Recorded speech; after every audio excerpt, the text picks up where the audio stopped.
வணக்கம். ஜோதிடத்தில் ராசியும் லக்னமும் ஒருவரின் வாழ்க்கையை நிர்ணயிக்கும் முக்கியமான அம்சங்கள் ஆகும். ஒரு ஜாதகத்தில் லக்னம் என்பது உயிரை சுட்டிக்காட்டும், ராசி என்பது உடலை சுட்டிக்காட்டும். நாம் பிறக்கும் நேரத்தில் கிழக்கு அடிவானத்தில் எந்த ராசி உதயமாகிறதோ அதுவே நம்முடைய லக்னமாகும். இது சுமார் 2 மணி நேரத்திற்கு ஒருமுறை மாறுவதால் ஒரு நாளில் 12 லக்னங்கள் மாறி வருகின்றன. அதனால் லக்னம் மிகவும் துல்லியமான தகவல்களை வழங்கக்கூடியது. இது ஒருவரின் குணநலன்கள், உடல் அமைப்பு, மனநிலை, செயல்பாடுகள், ஆயுள் மற்றும் எதிர்காலத்தை குறிக்கின்றது. ராசி என்பது பிறக்கும் தருணத்தில் சந்திரன் எந்த ராசியில் இருக்கிறாரோ அதுவே அந்த நபரின் ராசியாகும். சந்திரன் சுமார் 2.25 நாட்கள் ஒரு ராசியில் இருப்பதால் ஒரே ராசிக்குள் பிறந்தவர்கள் பலராக இருக்கலாம். சந்திரன் மனதின் காரகனாக கருதப்படுவதால் ராசி ஒருவரின் மனநிலை, எண்ண ஓட்டங்கள் மற்றும் உணர்வுகளை பிரதிபலிக்கிறது. தினசரி ராசி பலன்கள் பொதுவாக இந்த சந்திர ராசியை அடிப்படையாக கொண்டே கூறப்படுகின்றன. ஜோதிட கோணத்தில் லக்னமே ஒருவரின் முழு வாழ்க்கையை நிர்ணயிக்கும் மூலக்கருவி ஆகும். இது அவருடைய ஆளுமை, சிந்தனை, செயல்கள், அதிர்ஷ்டம் போன்ற அனைத்திலும் பிரதான பங்கு வகிக்கிறது. ராசி லக்னத்திற்கு துணையாக செயல்படும். ஒரு நபருக்கு லக்னமும் ராசியும் இரண்டும் வலிமையாக இருந்தால் அவருடைய வாழ்க்கை முன்னேற்றமாக அமையும். மேலும் லக்ன மற்றும் ராசிக்குரிய அதிபதிகள் ஜாதகத்தில் எந்த நிலையில் இருக்கின்றன என்பதையும் ஆராய வேண்டும். ஒரு கிரகம் லக்னத்தின்படி கெடுபலனை தரக்கூடியதாக இருந்தாலும் ராசிப்படி அதே கிரகம் யோககரமாக இருந்தால் அந்த கெடுபலன்கள் குறைந்து நல்ல பலன்களாகவே மாற வாய்ப்பு உண்டு. அதனால் ஜாதக பலனை முழுமையாகவும் துல்லியமாகவும் அறிய லக்னம் மற்றும் ராசி இரண்டும் சேர்ந்து பார்க்கப்பட வேண்டும். இப்போது நாம் ஒவ்வொரு ராசி மற்றும் லக்னத்தினருக்கும் உள்ள தனித்துவங்கள் மற்றும் வாழ்க்கையில் ஏற்படும் முக்கியமான அம்சங்களை பற்றி விரிவாக பார்க்கப் போகிறோம். இந்த பதிவை முழுமையாக அனுபவிக்க நீங்கள் இன்னும் நம்ம சேனலை சப்ஸ்கிரைப் பண்ணலைனா இப்பவே சப்ஸ்கிரைப் பண்ணிக்கோங்க. பக்கத்துல இருக்கிற பெல் பட்டனையும் கிளிக் பண்ணிட்டு வையுங்க. அப்பதான் நம்ம போடுற ஒவ்வொரு புதிய பதிவும் உடனே உங்களுக்கு தெரியும். சரி வாங்க, இனி வீடியோக்குள்ள போகலாம். இப்போது 12 லக்னம் மற்றும் ராசிக்காரர்களுக்கு என்னென்ன தனித்துவங்கள் இருக்கிறது என்பதை பற்றி இந்த பதிவில் பார்ப்போம். இந்த பதிவை பார்ப்பதற்கு முன்பு இந்த சேனலை சப்ஸ்கிரைப் பண்ணாதவங்க சப்ஸ்கிரைப் பண்ணிக்கோங்க. பெல் பட்டனை கிளிக் பண்ணி வச்சுக்கோங்க. அப்பதான் நம்ம போடுற பதிவு உங்களுக்கு உடனுக்குடன் நோட்டிபிகேஷன் வரும். சரி வாங்க வீடியோக்குள்ள போகலாம். மேஷ ராசி மற்றும் தனுசு லக்னத்தில் பிறந்தவர்கள் எப்போதும் தீவிர உந்து சக்தியுடனும் விசாலமான சிந்தனையுடனும் செயல்படக்கூடியவர்கள். அவர்கள் ஒருபுறம் நெருப்பின் ஊக்கத்தையும் மறுபுறம் நெறிமுறையுடன் கூடிய சுதந்திர விருப்பத்தையும் கொண்டிருப்பதால் இவர்களின் வாழ்க்கை பல்லாயிரம் பரிமாணங்களை கொண்டதாக இருக்கும். இவர்களது மனதில் எப்போதும் ஒரு இலக்கு இருக்கும். அது அவர்களை இயக்கும் ஆதார சக்தியாக செயல்படும். இவர்களது எண்ணங்கள் தொலைநோக்குடன் இருக்கும். ஆனால் செயல்கள் நேரடியானவை, தைரியமிக்கவை. இவர்கள் எதையும் மிக உயர்ந்த ஆர்வத்துடன் தொடங்குவார்கள். ஒருவித வியப்பூட்டும் குழந்தை மனதுடன் தங்கள் சுற்றுப்புறத்தையும் புதிய அனுபவங்களையும் ஆராய்வது இவர்களின் இயல்பான தன்மை. இந்த ஆர்வம் இவர்களை எப்போதும் கற்றுக்கொள்வதில், முன்னேறுவதில் தூண்டிக் கொண்டே இருக்கும். மற்றவர்களுக்கு தோன்றும் அச்சங்களை அவர்கள் சந்தேகமில்லாமல் எதிர்கொள்வார்கள். அவர்களது தைரியம் வெறும் உடல் தைரியமாக அல்ல, மனத்தைரியமும் கூட. தங்கள் கருத்துக்களை நேராக பகிர்வதில் பின் வாங்க மாட்டார்கள். ஆனால் இந்த நேர்மை சில சமயங்களில் மற்றவர்களுக்கு கடுமையாக தோன்றலாம். வாழ்க்கையில் எதையும் விளக்கமாக, உண்மையுடனும் நேர்மையுடனும் அணுகுவார்கள். இதனால் அவர்களிடம் நெருங்கி பழகுவது எளிதாக இருக்கும். ஆனால் அவர்கள் விரும்பாதவர்களிடம் தங்கள் மனதை திறக்க மாட்டார்கள்.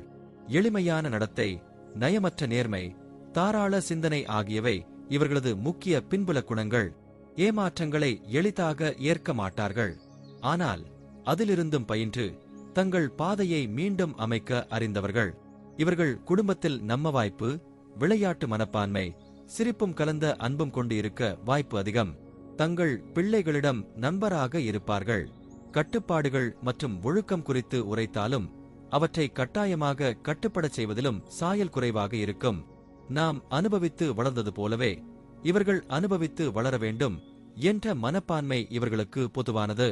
குடும்பத்தில் மகிழ்ச்சியான சூழல், சுதந்திரமான எண்ணங்களின் பரிமாற்றம், விருந்தினர்களை உபசரிப்பது, அன்பும் ஆனந்தமும் நிறைந்த உறவுகள், இவை எல்லாம் இவர்களின் வாழ்வியல் பகுதியாக இருக்கும். தொழிலில் அவர்கள் தலைமை பொறுப்புகளை சிரமமாக ஏற்றுக்கொள்வதோடு அது ஒரு சவாலாக இருந்தால் மட்டும்தான் உண்மையாக ஈடுபடுவார்கள்.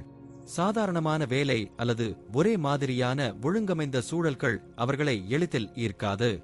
எதிர்பாராத திருப்பங்கள், சிரமங்களை தாண்டி வெற்றியை நோக்கிச் செல்லும் பாதைகள் அவர்களை ஆழமாக ஈர்க்கும். அவர்களுக்கு ஒரு வேறு வழி என்ற எண்ணம் எப்போதும் இருக்குமேயானால் அதில்தான் அவர்கள் முழுமையாக ஈடுபடுவார்கள். இதில் அவர்கள் சுயமாக வேலை செய்வது, தங்கள் விருப்பத்திற்கேற்ப திட்டங்களை அமைத்துக் கொள்வது போன்ற அமைப்புகள் சிறந்தவையாக அமையும். நிதி விவகாரங்களில் அவர்கள் பணம் சம்பாதிக்க கூடிய திறமை உள்ளவர்களாக இருப்பார்கள். ஆனால் அந்த பணத்தை நிர்வகிப்பது என்பது ஒரு படிப்படியாக கற்றுக்கொள்ள வேண்டிய பாடமாக அமையும். விரும்பிய ஒன்றை வாங்க ஒரே நாளில் ஒரு பெரிய தொகையை செலவிடத் தயங்க மாட்டார்கள். ஆனால் பின்னர் அதற்கான விளைவுகளை எதிர்கொள்வது அவர்கள் மன அழுத்தத்துக்கு காரணமாக மாறக்கூடும். அதனால் சற்றே திட்டமிடலோடு நிதி மேலாண்மை செய்ய முயற்சி செய்வது நல்லது. பெரிய வருமானம் வரக்கூடிய வாய்ப்புகள் இவர்களுக்கு அதிகம். ஆனால் அதே சமயம் செலவிலும் கட்டுப்பாடு தேவைப்படும். ஆரோக்கியத்தில் அவர்கள் பொதுவாக வலிமையான உடலமைப்பை கொண்டிருப்பார்கள். ஆனால் மூச்சு திணறல், சோம்பல், ஒழுங்கற்ற உணவு பழக்கங்கள், மன அழுத்தம் போன்றவை சில சமயங்களில் பிரச்சனைகளை ஏற்படுத்தக்கூடும். அவர்கள் இயல்பாகவே சுறுசுறுப்பாக இருப்பதால் உடற்பயிற்சி, ஓட்டம், நடைபயணம், பயிற்சி வகுப்புகள் ஆகியவற்றில் ஆர்வம் காட்டுவார்கள். இது அவர்களின் மனதையும் உடலையும் ஒரே நேரத்தில் சீராக்கும். திடீரென உணர்வு வெடிப்பு, அதிர்ச்சி, கோபம் ஆகியவற்றை சமாளிக்க தியானம் மற்றும் யோகா போன்ற பயிற்சிகள் நன்மை தரும். பயணங்களில் இவர்கள் வெளிச்சத்தையும் பரந்த வெளிகளையும் விரும்புவார்கள். அவர்கள் செல்வதற்கான இடங்கள் பூமியின் எல்லையை தொட வேண்டும் போலவே இருக்கும். ஒவ்வொரு பயணமும் இவர்களுக்கு ஒரு புதிதான தன்னறிவை கொடுக்கும். அவர்கள் தனியாக பயணிக்கவும் குழுவுடன் சென்று கொள்வதற்கும் சமநிலை பார்ப்பார்கள். அறிவை விரிவுபடுத்தும் வகையில் அருங்காட்சியகங்கள், கல்விசார் இடங்கள், புனித யாத்திரைகள், சாகசங்களில் ஈடுபடுவார்கள். முடிவாக மேஷராசி மற்றும் தனுசு லக்னக்காரர்கள் வாழ்க்கையை ஒரு அகில அனுபவமாக காண்பவர்கள்.